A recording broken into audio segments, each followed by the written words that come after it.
All right, peace and blessings, all praises to the Most High.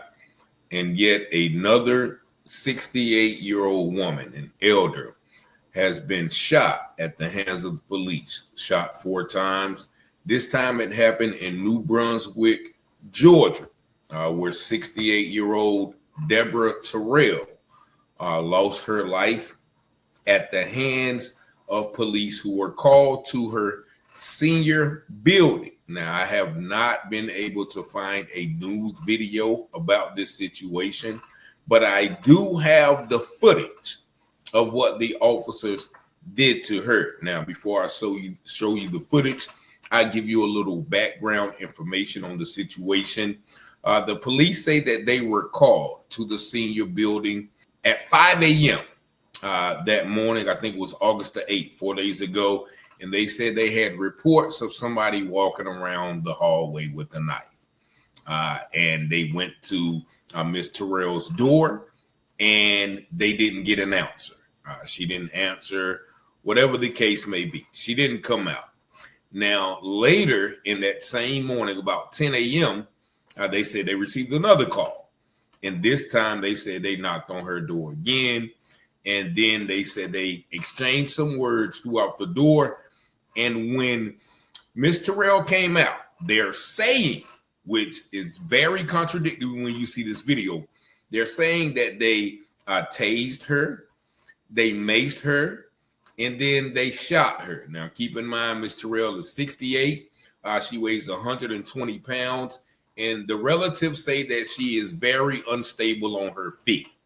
And so here is the old black superwoman, like they did with Patasha Clark Brooks in Baltimore a few months back, where they tased this woman and they had the shooter, allegedly, reportedly. So I want you to watch this video and see how this officer shot her first. And you're going to see the officers preparing for her to come out and them discussing how they are going to handle the situation. Talking about, we're going to tase her, we're going to do this, we're going to do that. Why do you have to do that with a 68-year-old woman and you are 4 police officers? Now, just take a look at this video.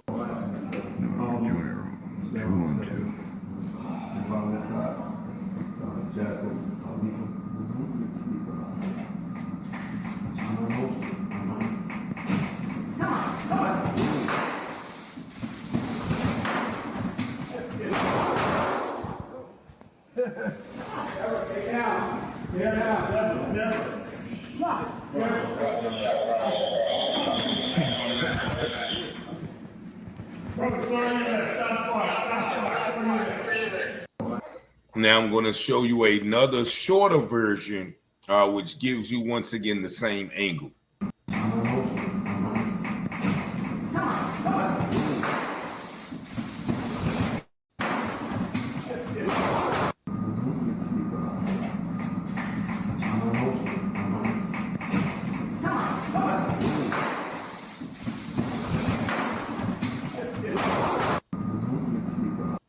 Now, if you listen closely and look closely, you can hear the gunshot rang out as soon as the woman exits the door. Then you hear the taser. And then you hear another gunshot as she goes back in and re-exit. Then you hear 2 more gunshots. And this is what 4 trained police officers do to a mentally ill woman. Now, it sounds like that she comes out the door and she says, come on.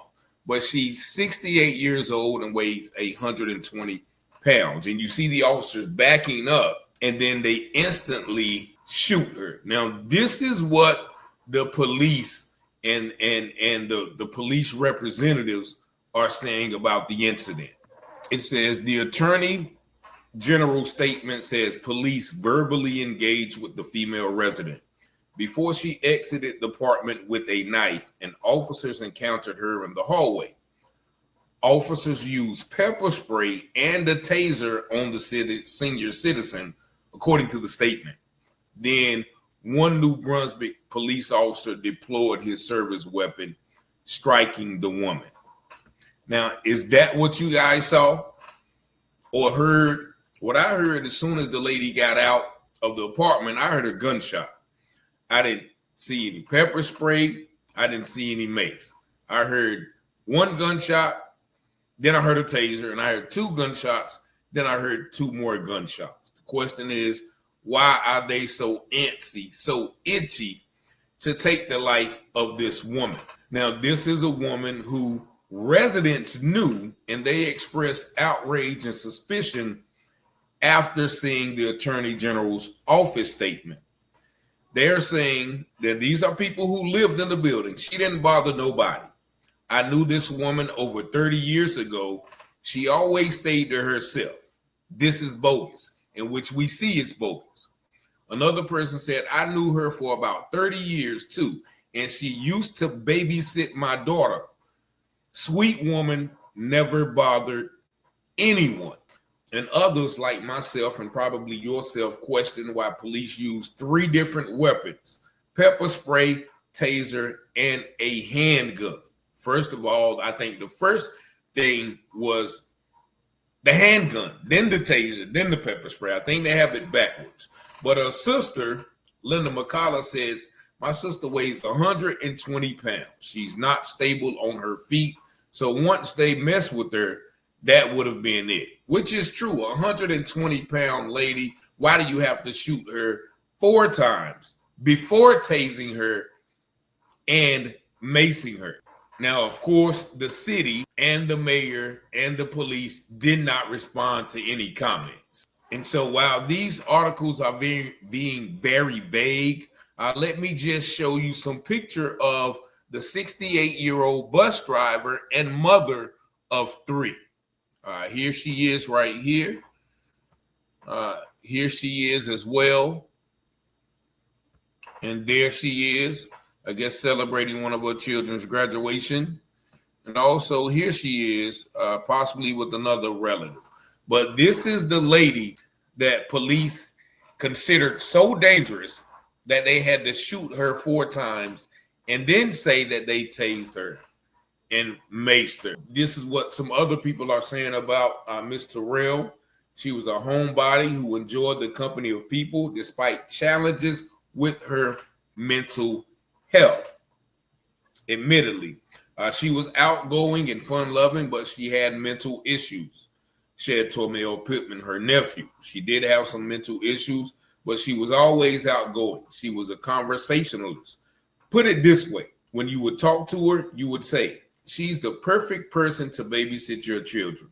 She was a grandmotherly, auntly type of person, a beautiful person, very into family. She was just an amazing person. I always appreciated the fact that she always offered to babysit my children. She would demand, if you're not going to let me babysit, bring my nephew and nieces over as much as possible.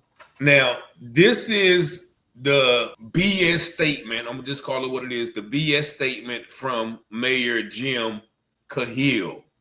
He says a longtime resident has lost her life, and our deepest sympathies are with her family, friends, and neighbors.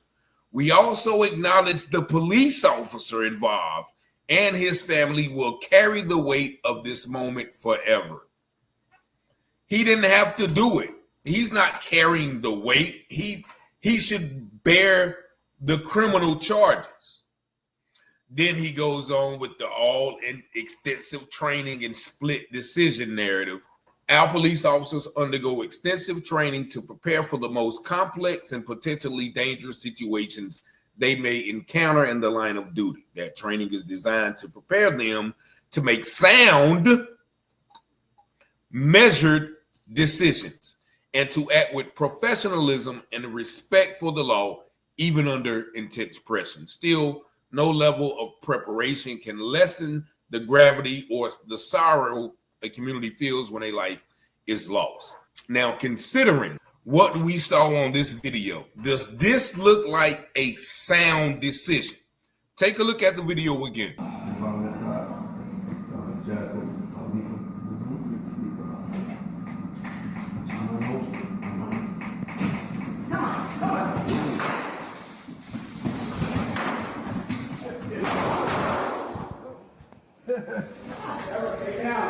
Now, what was so sound about that decision? But it was measured. That officer knew he could shoot that 68-year-old black woman, and now he is the victim. We have to acknowledge him, give his family sympathy, because he killed a 68-year-old woman unnecessarily. Now, the people in New Brunswick are ready, of course, to stand up against this action. And, of course, the same old investigation will be taking place. But y'all tell me in this video and in the comments, do y'all think that was a sound decision? Do you think these 4 men could not handle that situation better than shooting a 6,820-pound woman who allegedly came at them with a knife? You tell me. And y'all see the number once again, 919-587-7782. Thank y'all for watching, liking, sharing, and subscribing to the channel. And as always, peace and blessings. Scripture says all things that are hidden shall be revealed, and those things done in secret shall be exposed on the mountaintop. Let's go, Rich. Let's go. You watching Telehouse Publishing, breaking news coverage. Give you the truth before fake news throw mud in it. Before the jury decide and the judge discover it, you should tune in to Telehouse Publishing. Telehouse Publishing, breaking news coverage. The propaganda grammar, don't believe none of it. Before the jury decide and the judge discover it, you should tune in to Telehouse Publishing. Telehouse Publishing, breaking news coverage. Give you the truth before fake news throw mud in it. Before the jury decide and the judge discover it, you should tune in to Telehouse Publishing. Negroes have listened to the trickery and the lies and the false promises of the white man now for too long.